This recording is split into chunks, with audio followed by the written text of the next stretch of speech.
And as usual, this is Vedanta Series question and answer. So it gives us a freedom to address issues that are concerning us in our principles or practices of the Vedanta.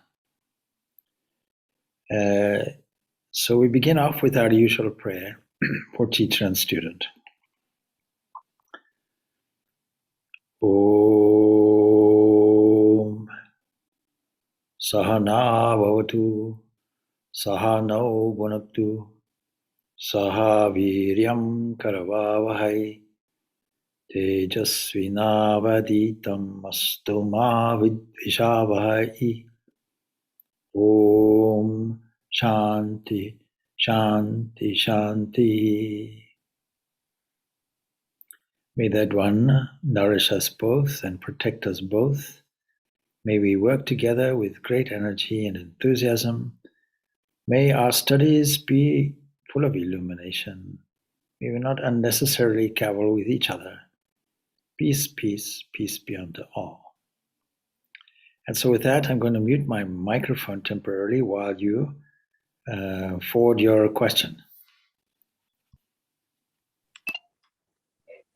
I do have a question, Swamiji. Yes, please go ahead. So my question is what does it mean, which level, I don't really know how to specify the word, that you are connected to a deity in such a way that you can feel this deity in such a sensible way, and you can even feel kind of in love with this deity, but it's not in love of what in love people would say, but is that type of, I'm actually in love, like I can't live without this, and I feel like I need to have it with me, and to just feel so sensible on this deity. So what does that mean when you can connect in that way? Okay, it's a good question.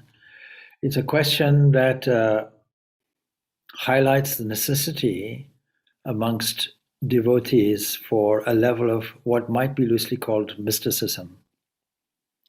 So I'll talk a little bit about that.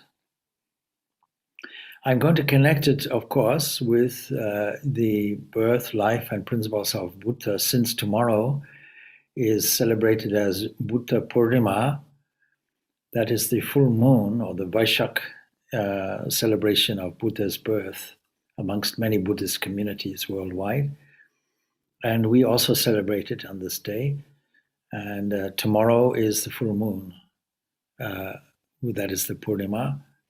And dedicated, of course, in this month to Buddha. I'll talk a little bit more about that and connect the topics. There is a reason why we fall in love. There's a reason why we are emotionally connected to people on different levels, forming different relationships. There's no doubt most people will say we love our parents. And that's a very different love from we love our siblings, or we even using the term love in a more general way. I love books, or I love chocolate, or something like that. The difficulty with the language that we're using is the same word is used for different contexts. But it is in the context of emotional feeling that we can use it. Emotional feeling, that is where the poetic heart gets moved. We don't really require necessarily human relationships to move the heart, because we can feel the heart moved by sentiment. Sentiment evoked from, say, music. The quickest way to shift the mood is to listen to certain music.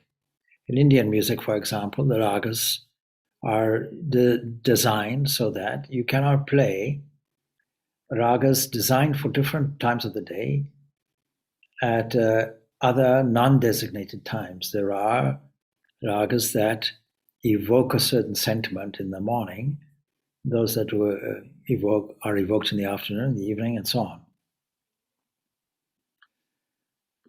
There is some beautiful music for morning. Jules, there's one particular piece that is actually called Meditations. It's a violin piece. It's a classical piece in Western music, and immediately it puts you into a meditative mood. This is not a random dimension of the human being. And so we can strip it back to three expressive dimensions, as it were, of that supreme, that infinite, that operates through time and space and causal relationships and functions. It's actually what we call the universe. We have to understand that God is not inside us, we are inside God. There's no confinement to God or God's graces. And that means whatever media we operate within, whether it's the media of anger or hatred, or whether it's in the media of love and adoration, we will get the same. If we hit someone, someone will hit us back. If we love someone, someone will love us back.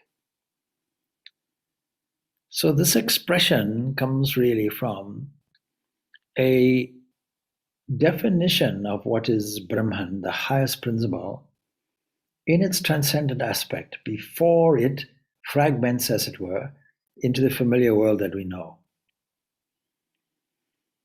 And it's described as Sat, existence itself, Chit, that is knowledge or consciousness, Ananda, that is bliss.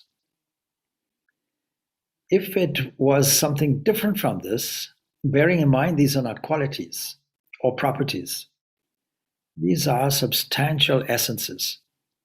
That Brahman, as we call it, that transcendent being, beyond all descriptions, beyond parts, with no mind, no limbs. You can't even imagine it. The mind comes back together with the senses when we try to understand it. That you see, it is existence itself, not non-existence. It is consciousness itself. It is not the possessor of intelligence. And it is bliss itself, beyond measure. And when you filter it through and bring it to the human level, it comes out as a wish to survive and behavior that enables and ensures survival. And which equates in a modern context to such values as success or a wish to exert power. And the blissful aspect can be expressed as the wish to fill ourselves with all the things that we assume will bring us joy, such as wealth, such as sense satisfactions. So naturally, this fundamental essence will, when filtered through, appear at the human level, and we will naturally combine them.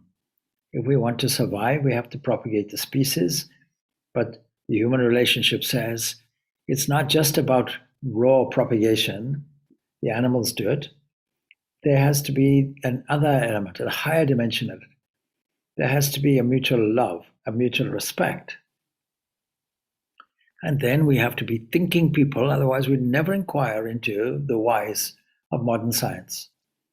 Why and how, what is the unfoldment mechanism for this universe to appear? This investigation is called modern science. And if it wasn't the fact that we were imbued with consciousness, that we would, if it wasn't for that fact, we would not wish to inquire about these things. And that puts us way down on the instinctive animal level. What elevates the human is through the series of evolutionary changes, we have gone from raw survival, just brute force and ignorance, raw survival, to an emotional mind that cares, to an intelligence that is able to balance, inquire, make decisions, execute things. All because the base is Sat Chit Ananda. Human relations are designed to incorporate all these three components. That's what makes human relations successful. If we take the dimension then of love, human love has its various phases and biological, chemical effects. It starts off with maybe a need to love and be loved. Then it graduates from there to be the search for a suitable partner that will match the criteria. If you ask anybody, either a male or female, what kind of person are you looking for in order to propagate the species? We don't think of it in those terms, but that's what it amounts to. So students of human behavior, psychological behavior, can tell us that we have some kind of inner criteria, inner list. Sometimes it may be based on an ideal, such as a mother or a father. And if you're feminine, then you'll want to maybe have some copy of the father and the father's values. And if you are a male, you may want to have the ideal characteristics of a mother or your own mother. So we set up these relationships not only as an expression of Sat, existence itself, but also with a level of intelligence. Two people don't partner up if the one person is unintelligent or not on the same cultural level as the other. It will be difficult. But then there is this thing that Ananda comes through, the wish to express the highest fullness of joy. And we do this through the expression of love. Starting off with a level of physical attraction, and that evokes some chemicals, to then a complete saturation of the mind with the person, thinking of that person day and night, and ultimately and theoretically, marriage is supposed to be a union of such people, where there's only a oneness there. Now, in devotional literature and concepts, we find this expressed in the mystic world. We find that the corresponding dimensions to our human love are found in such expressions that are brought out by Catherine of Siena or St. John of the Cross or Teresa of Avila, an entirely devotional attitude. Such expressions will be brought out in the stories in the Bhagavatam of the gopis and Krishna, synthesized and distilled into the picture of Krishna and Radha. Or there is the other aspect of it, Shiva and Shakti, a divine union out of which this whole world comes, a very natural divine union, elevated to the point where all other attractions pale into insignificance, again echoing the play of human love. That human love, if it is purely on the superficial level, will fall away quickly. If you say, oh, I love that person's eyes, well, wait until those eyes have cataracts. Then will you love them so much? Did you fall in love with molecules? Or was there something deeper? Now the Brihadaranyaka Upanishad gives us this deeper dimension. Not for the sake of the husband is the husband dear, not for the sake of the wife. He goes on defining human relationships and listing them. Not for the sake of any of these things is the endearing love between two people and others, but for the sake of the self. What is the self? Self written in English with a capital S. For the sake of the Atman, for the sake of the highest principle in man, which is identical with the overall highest principle that we described in one word in Sanskrit in Vedanta as Brahman. Brahman, a term derived from the root brah, the thing that seems to infinitely go on forever, the thing that infinitely expands, indefinably. To capture this indefinability, this word Brahman was derived. So when we have a form of that inexpressible that we love the most, that becomes dear to us, that is loved because it is lovable, then naturally it echoes all the sentiments of the human love, of the relational love, and deepens because what else can compare with it? Human love cannot compare with it. The interpersonal relationships pale into insignificance because it is not for the sake of that. When you see a person and they say the eyes are the windows of the soul, and when you then see the eyes, surely that will lead you to the life force that is enabling a living entity to be there. And ultimately, that life force is divine energy. And go a little step further and see, it is that oneness in which we live. And then that yields to an overwhelming sense of sheer bliss. And the Brihadaranyaka Upanishad tells us about that it is not for the sake of the outward being. Taittiriya Upanishad gives us a whole ranking, a whole evaluation of bliss. It gives us a numerical understanding that there are moments of joy in human life, but then when you multiply it by a certain factor, then you can see a higher, deeper, more profound love, and so it goes on until ultimately the uniting with, the unition with that supreme bliss, described as a mystic union in many religions. Catching this concept, or Tawhid, that is that sense of oneness that the Muslims have, or that the Sufis would describe, where the lover and the beloved become one, eternally entwined in a dance of love that they don't wish to give up until that moment of unity happens, that realization that we call jnana, or vijnana more accurately, a total realization of the truth. The Bhagavad Gita would tell us that if you follow this path of devotion, your reward will be full knowledge. And if you follow the path of knowledge, that is the path of discernment, you will gain full love.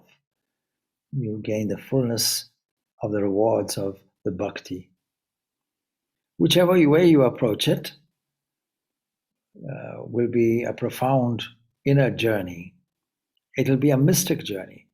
It'll be an experiential journey, not a theoretical journey. And so if a person can catch that wave, and because it's intense, where a prayer is an offering of love and sentiment, and patient enough to wait for the loving reply, when that becomes a divine embrace, then the devotee has gone into an area which is called parabhakti, where we get the experience of what is called prema, that is ecstatic love of God. And that saturates the mind, saturates the being to the extent that no other thought is possible. Echoed, of course, in the human sentiment of young love. We have this expression, of course, in English anyway, fall in love, falling in love. There's every reason why I say falling, because that kind of relationship will create some bruises on the way, as with any other kind of fall you have. But you see, falling in love with God is something different, because that is some principle that is personal. It is a principle that has all the qualities that the human cannot provide. The quality of protection, the quality of providing resources, unconditional love, the ecstasy of bliss and joy that elevates the human spirit, creates a kind of internal jump, a kind of rapture that engages us, that has to also be controlled by an element of rationale reasoning, because otherwise, in Swami Vivekananda's language, we can become a howling fanatic. But to deepen that sweet relationship is a wonderful thing.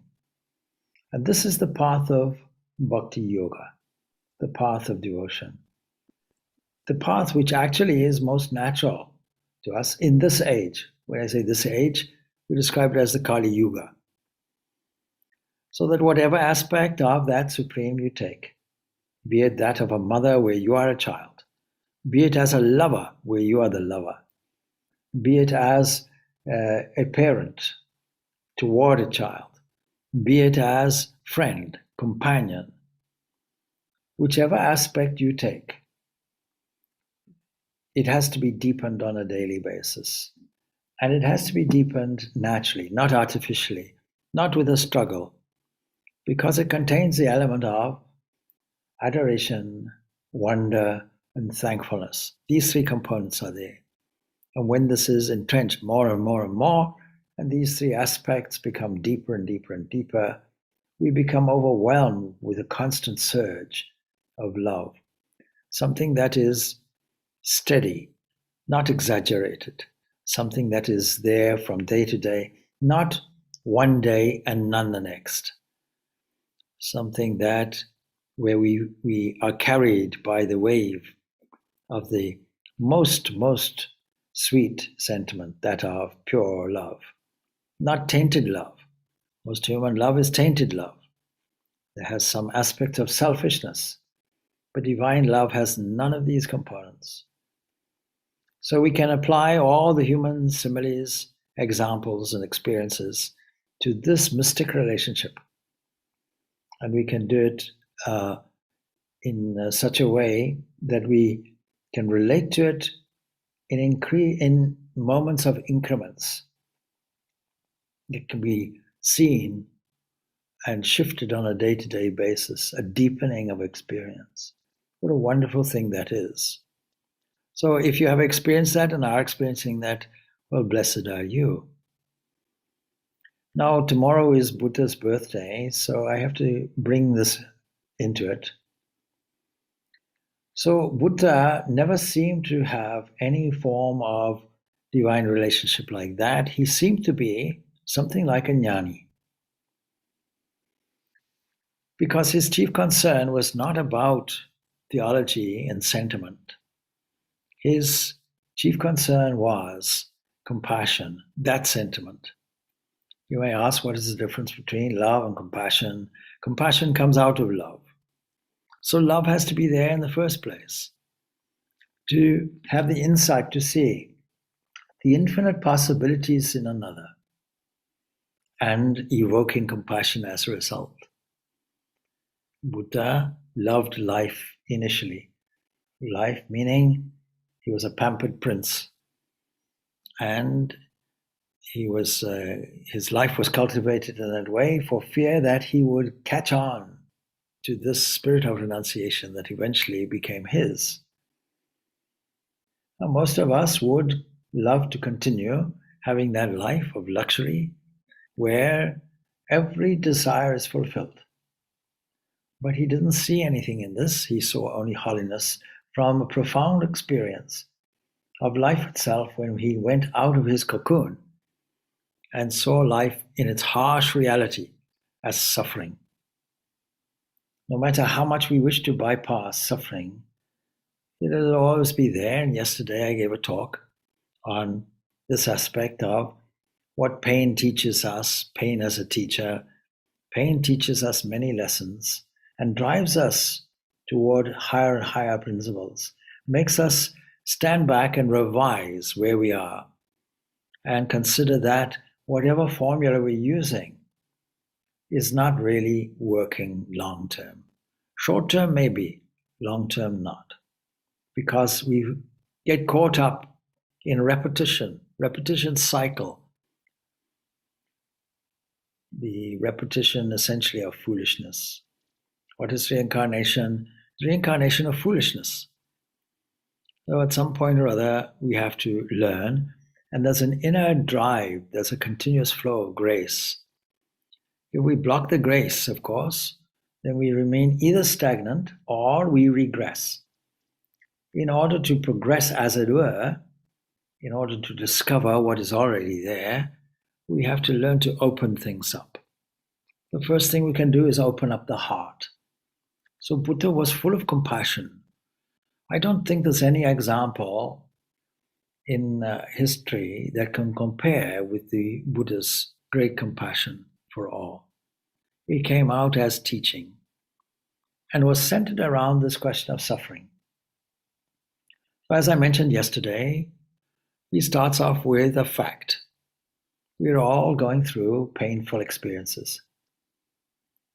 Some of them long-term, some of them short-term, some of them physical, some of them psychological, emotional, and it results often, fortunately for us, in a spiritual struggle, a struggle to exert the fundamental nature that we have of spirit. And we see how nature, so-called, is designed to step toward us and provide all the resources necessary, since there is only one divine mind present. We can view the whole universe as a great, great body, one Purusha, one person. Bearing this in mind, Buddha then gives us the Four Noble Truths, the fact of suffering, the cause of suffering, the way out from the suffering, the possibility of getting out from this dilemma of a birth, life, death syndrome. Suffering followed by pleasure, followed by suffering. Overall, if you take stock, it's all suffering. And how easy we can be distracted. One of my favorite stories that I always tell, and I've told it to you before probably, the Buddhist tale, you see there's a man being attacked by a tiger, and he was driven toward the edge of a cliff. And as he was climbing down the cliff, he saw that at the bottom in the valley, another tiger looking up, anticipating a wonderful meal of human flesh. One tiger above, one tiger below, all looking for the same thing, a meal. And so his only hope was to cling on desperately to a root that he saw on the cliff. And hanging on to this, he saw one other thing. He saw a rat gnawing away at what he was hanging on to. And despite all these threats and dangers, his eye is cast on the upper left to a beautiful strawberry, and he exclaims, "Oh, what a lovely strawberry!" And his attention is immediately diverted to this. And this is the condition that most of us are in. So how do we cultivate steadiness in searching for what is the truth, which brings us to a point of painlessness? And a point of painlessness is, in the Buddhist language, the Buddhist enlightenment is the great light that comes to us, the light of knowledge, the light of understanding, a light that stands beyond the luminosity of most normal lights, of all normal lights, even of the sun, and inevitably makes our face shine with this, so that others may catch it, inevitably, not necessarily by the words, but by our presence. Buddha, out of compassion for humankind, sets a task for himself that he will remove people's sufferings. He will teach them how to remove the sufferings for themselves. How does he do this? In a simple and as convenient way as possible. Not interested in highfalutin intellectualism, intellectual gymnastics, metaphysics, philosophy, all the book learning that you can find in the world. Wasn't interested in that. Saw it as a diversion. All great teachers are of the same mind. They see all this as a diversion. Because when you attach yourself to intellectual pursuits, you have now dragged the pursuit down to the intellectual level, the reasoning level of possible arguing. You see our opening prayer. May we not unnecessarily cavil with each other. The whole principle of debate and dialectics falls away because it is purely on the intellectual level, an inferior level to that of real religion, is defined by Swami Vivekananda as realization. What is religion? Realization. If it doesn't happen, if it is not even related to that, this is not real religion. The religion of the superficial type is simply a kind of theological series of arguments characterized by how many angels will you fit on the head of a pin as an argument, a serious argument, no doubt, and was a consideration many centuries ago. But now we laugh at such an idea. So, where is this devotional aspect that Buddha had? Because the effect of Buddhism and the Eightfold Path, that is the last noble truth, the way, the Eightfold Way, but where is the scope for the kind of personal relationship that we're describing in the mystic union of a personal God? It's not there. Now, Buddha, it wasn't that Buddha never addressed this issue for himself or never thought it was profound, but his was a practical point of view. If I want to discover Galway city, for example, and have to go through on the certain highway through Athlone, I don't have to ask, what is Galway? Please define it. What is it like? How many streets are there? No, I go to Galway, and then the question does not arise. I discover it for myself. This is the Eastern approach, that the only proof of anything is your direct personal experience. Don't accept anything on face value. You accept it in stages. You can listen to credible teachers or credible scriptures, the principles that seem to make sense. You can pass it through the test of rationality, logic, but then you have to do the experiment yourself, and the experiment is all in the mind. And once you've done that, then you will affirm or deny the truth of what the ancient sages and saints and teachers were describing themselves. So subsequently, Buddhism developed in some schools some idea that fulfilled 3 of the 4 human approaches to the question of the ultimate. Yes, they had karma yoga, that is, doing good works, right actions for the good of humanity. Yes, they had jnana yoga, that is, they elucidated some fundamental principles of discernment, that the ultimate cannot be this and cannot be that, that what we call life is an ever-flowing river, a kind of flux, an eternal flux going from moment to moment. Life is momentary. What we register as life is a momentary series of passing events. There's no permanence for it. And all the things that we see are aggregates. That is, they are assemblies of parts. Now, so far, nobody has any disagreement with this. But it doesn't address one question.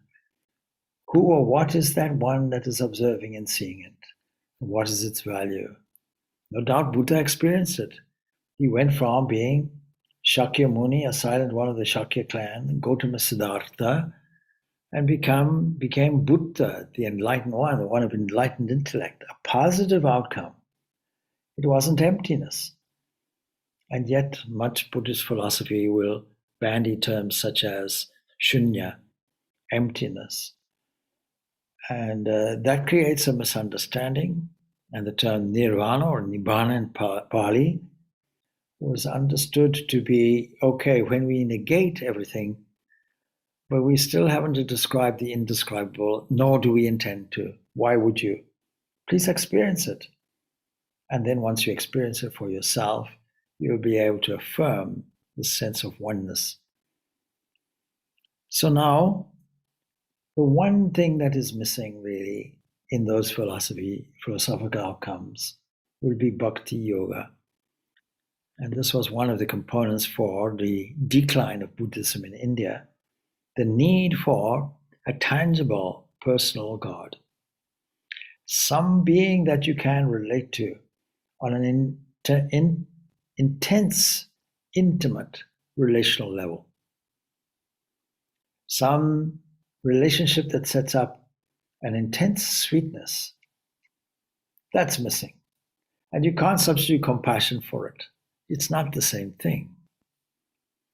So we are blessed to know that this kind of relationship can be formed. Now it happened that Buddha the man, Buddha that in the Buddhist philosophy had to be born again and again and again to get to that status where he has an intense interest to find out what is the inner truth of something, with no map, no compass, doing it completely through inner intuition, investigation, and introspection, what we call ultimately meditation.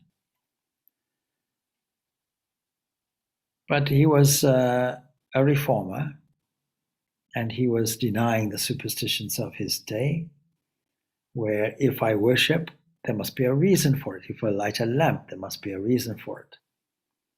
Once the Buddha was told about animal sacrifice in the current religion of the day, and what was his opinion about it? He said, well, why don't you sacrifice me? Since you rate me as much higher than a goat or a sheep, you can sacrifice me. And he was making a telling point, because every one of these great, great waves that come upon our society, a Jesus, a Buddha, and so on, every one of these giant waves will be a reformer, will be to catch the adharma, the lack of harmony of the day.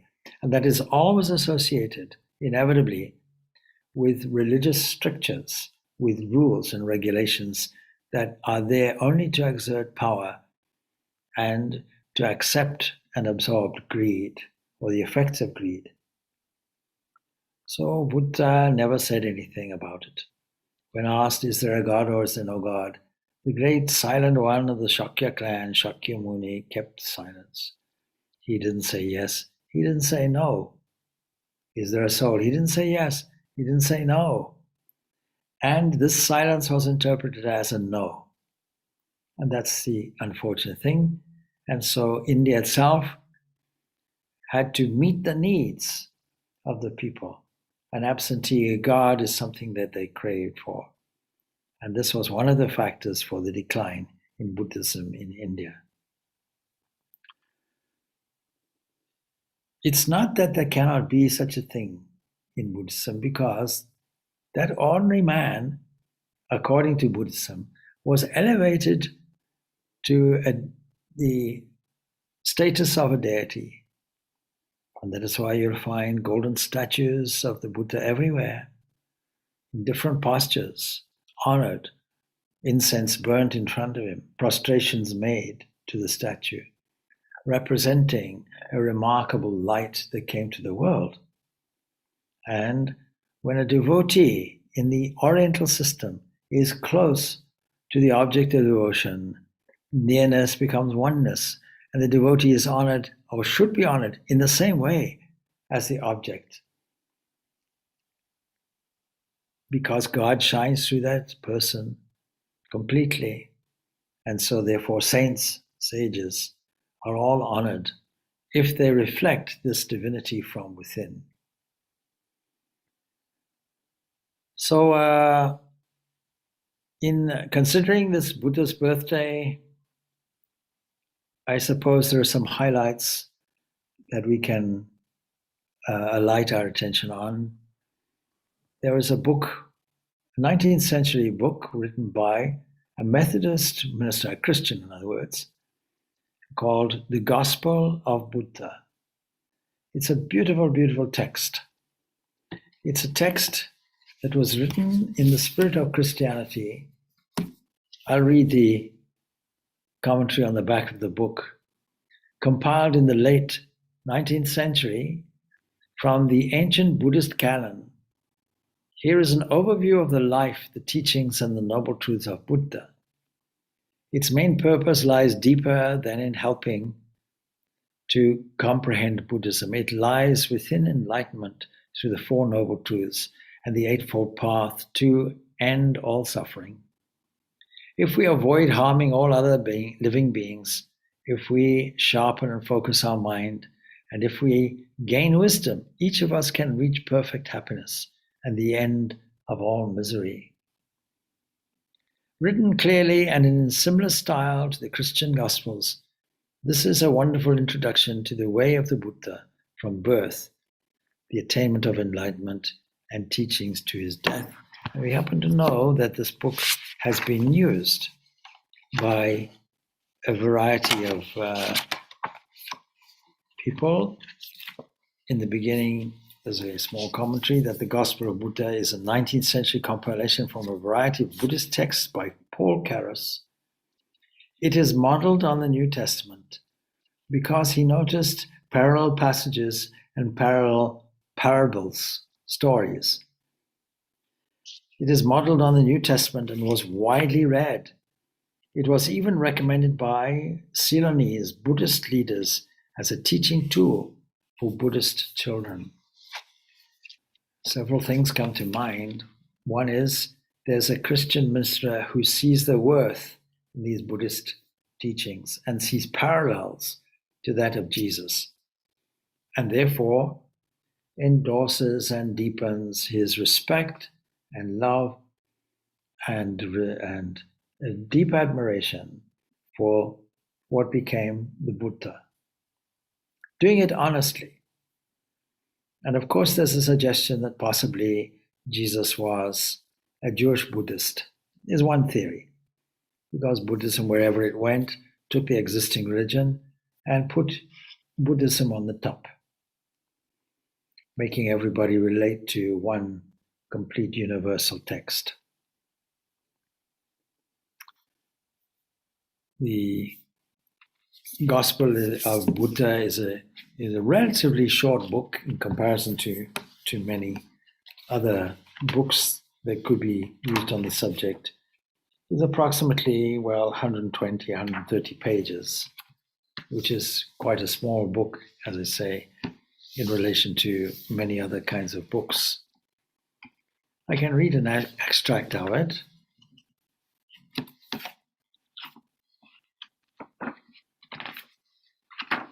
The Preacher's Mission. The Blessed One, this is how they refer to the Buddha, said to his disciples, "When I have passed away and can no longer address you and edify your minds with religious discourse, select from among you men of good family and education to preach the truth in my stead, and let those people be invested with the robes of the Tathagata." Tathagata, a title of the Buddha, or a title of a Blessed One. Let them enter into the abode of the Tathagata and occupy the pulpit, the preaching chair or preaching area of the Tathagata.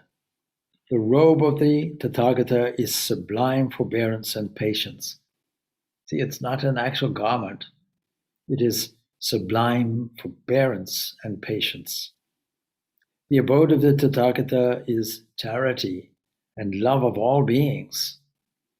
The pulpit of the Tathagata is the comprehension of the good law in its abstract meaning as well as in its peculiar applications. The preacher must propound the truth with unshrinking mind. Very often we avoid the subjects of religion and politics. Politics I can understand. Religion at depth I cannot understand. If we consider that the highest good that we have for humanity is to lead them toward their freedom, why should we not, out of love and compassion, do it? Now, this is an old argument that is used on a very distorted level by some religious missionaries. For example, if we think that the blood of Jesus saved you, if we think that he died for your sins and you don't know it, then we have to tell you, regardless, maybe even by forcing it on you, by proselytization. And I've heard a distinction made between proselytization and evangelization, but surely it's the same thing. The only thing is, the evangelists will say, we are so enthused with the salvific message of our Savior that we want everybody to wear the same coat, use the same colors, regardless of your constitutional differences. We are all constitutionally different. It's not the same coat will fit everybody. We can't force somebody into the same straitjacket.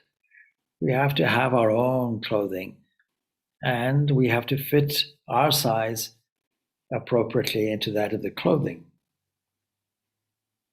So the preacher is not preaching a conversion. Just as in Vedanta, in Buddhism, we are preaching in Vedanta the divinity of the soul. Your own inherent freedom is there, it's at hand, and you have infinite possibilities. What is Buddhism teaching? You don't have to live with this pain. You can do away with the pain. All you have to do is adopt a method of cleaning the mind. That's what it amounts to. Once body and mind are nicely cleansed, the truth will reveal itself from within. It's exactly the same position. Anyway, the preacher must propound the truth with unshrinking mind. He must have the power of persuasion rooted in virtue. See, not in a wish to convert people is not a virtue. It's a dominance. It's an intrusion into your human rights. Strict fidelity in his vows. In other words, he must be a product of his own product. How can you expect to go to a medical doctor who is, say, obese and get good medical advice about dieting? It used to be, of course, that a doctor was respected and obesity wasn't a consideration. Certainly not in my youth. You went to a doctor and he could well be obese, but he could not give any credible guidance on diet, surely. You'd turn around and say, okay, what about you?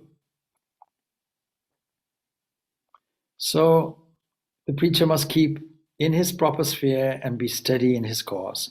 He must not flatter his vanity by seeking the company of the great, nor must he keep company with persons who are frivolous and immoral. And when I read this, I am thinking of the rule of Benedict for the Benedictine monks. When in temptation, he should certainly think of the Buddha, and he will conquer. All who come to hear the doctrine, the preacher must receive with benevolence, and his sermon must be without invidiousness. So constantly thinking of the Buddha, why? Is this not now making a personal God out of the Buddha? Yes, it is. As soon as you post an ideal, a shining ideal of an enlightened one, then immediately the mind gets captivated toward the highest ideal. What is our personal God? It is the highest possible ideal, the highest possible conception, the highest possible example, the greatest model of perfection that we know of. Who else can we call a God except such people? The preacher must not be prone to carpet others or to blame other preachers, nor speak scandal, nor propagate bitter words. He must not mention by name other disciples to vituperate them and reproach their demeanor. In other words, what a pure person such a being has to be. Clad in a clean robe, dyed with good color, a color that represents the message.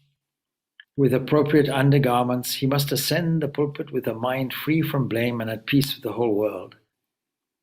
Why do Buddhists and Hindu monks, why do we wear the color of orange or brown or any of these various colors? You may say, on the one hand, the natural color of the earth, These are some ideas, but actually the color of fire, the color of strength, and all the ideas and ideals that can be carried along with that fire, the fire of renunciation. He must not take delight in querulous disputations or engage in controversies so as to show the superiority of his talents, but be calm and composed. No hostile feelings shall reside in his heart, and he must never abandon the disposition of charity toward all beings.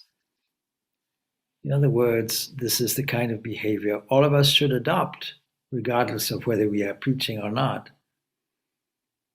Because all of spiritual practice, regardless of whether it's atheistic, whether it is agnostic, or whether it is theistic, all of them have the effect of cleaning the mind, dealing with the mind, polishing it to such an extent that the truth within us shines forth through every pore of the skin, through every eye, through every ear, and naturally spreads spontaneously all around, so that an encounter with such a person leaves the person happier, more blissful.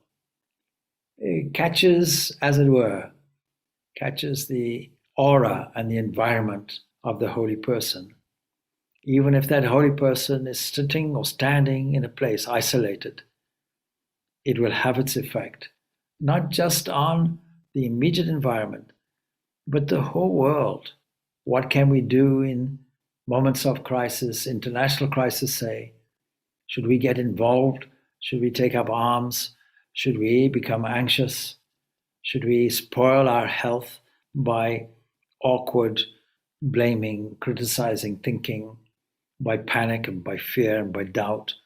Or should we sit and withdraw into a poised area that is the area of our own sublime nature? And should we not then beam truth and goodness and love and harmony for the entire environment that we call the world and beyond, the observable universe that is countless, that contains an estimated 2 trillion galaxies? His sole aim must be that all beings become Buddhas. That is, all beings, now think of the significance of this. Buddha is not a special entity, but if one person discovers that divinity within them, every person can do it. And we could describe as the Buddha, the enlightened one. One person being enlightened, all of us can and should be enlightened. Let the preacher apply himself with zeal to his work, same for all of us, and the Tathagata will show to him the body of the holy law in his transcendent glory. This is the theological language that is being used. He shall be honored as one whom the Tathagata has blessed. The Tathagata blesses the preacher and also those who reverently listen to him and joyfully accept the doctrine. This book also contains, of course, many stories and parables that the Buddha taught, coming down to the level of the human listener, prepared to relate to them in an easy, natural way. The listener can glide across the various borders and be one with their own blissful base.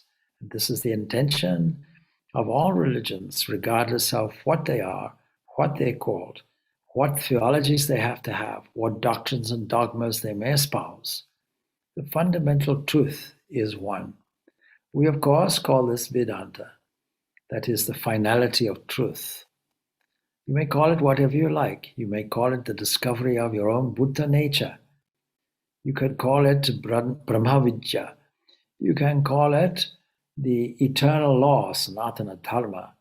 Whatever term you choose, it is valid for all and for all time. So thank you, and I see we're approaching the 11:30 level.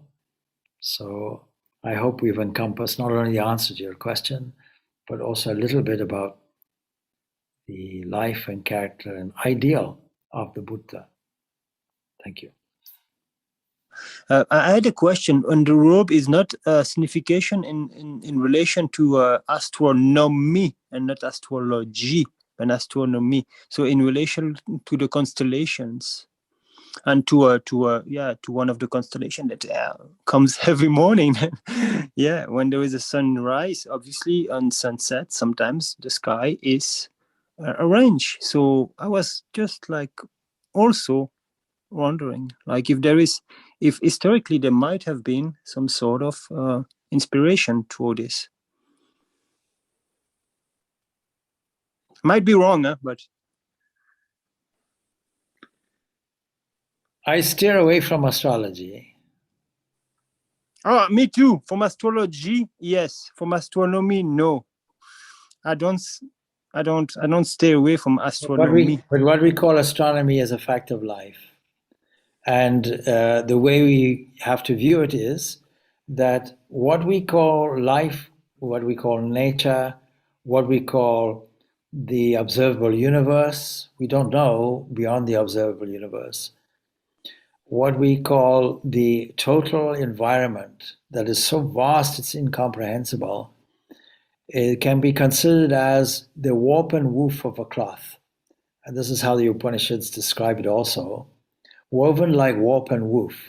When you weave a cloth, the thread has to go one way, a counter thread has to go the other way, and soon you have a patch of material that, when continued, will become an article of clothing. So we see the universe in this way, that it is a structured, designed cloth made from itself. The owner is itself, not some external material. And so the intricate relationship between all of these things is actually what we call dharma, the thing that binds and holds things together in harmony. So the universe is a harmonious presentation that reflects the transcendent position of life, light, and love, of Sat Chit Ananda. In my today's thought, I mentioned this, that this warp and woof, if you can imagine it like a cloth, is made from 3 strands. We call these strands gunas. And without understanding the gunas, we don't understand the whole of nature, because nature is comprised from these 3 evolutionary forces. And they are actual things. They're not just qualities. Quality by itself has no meaning. If I say, please give me a bucket of white, you won't have any idea what to bring. So there must be a white something, white milk, white paint, whatever it is. So this universe is carefully constructed in such a way that every day we have a different prime minister. Today, the sun rules. That is why it's called Sunday. It's the prime minister of the day. On Monday, it's the moon's day, and tomorrow especially it's the moon's day, because there's an eclipse of the moon, and that brings out something like an exaggerated size moon also. And it happens to be the special Purnima, or the special full moon, dedicated to the Buddha. And then, of course, Tuesday, Mars is the ruler, and Wednesday, Mercury is the ruler, and Thursday, Jupiter is the ruler, and Friday, Venus is the ruler, and Saturday, Saturn is the ruler, and we're back to Sunday. Now, if you consider that the most mobilizing and powerful force that we have is thought, we can take advantage, before the Prime Minister arrives for that day, of putting some good thoughts in and preparing the cosmos for goodness and truth in advance of this. And that is why we tend to meditate in the early morning before the Prime Minister arrives from number 10 to Parliament. So, yes, all of this is worthy of our wonder, our adoration, and thankfulness. And we have to observe it in an elevated way, in a way that sees the creative hand in it and fills us with a sense of supreme, elevated gratitude. That's what I would say. Thank you, Swami.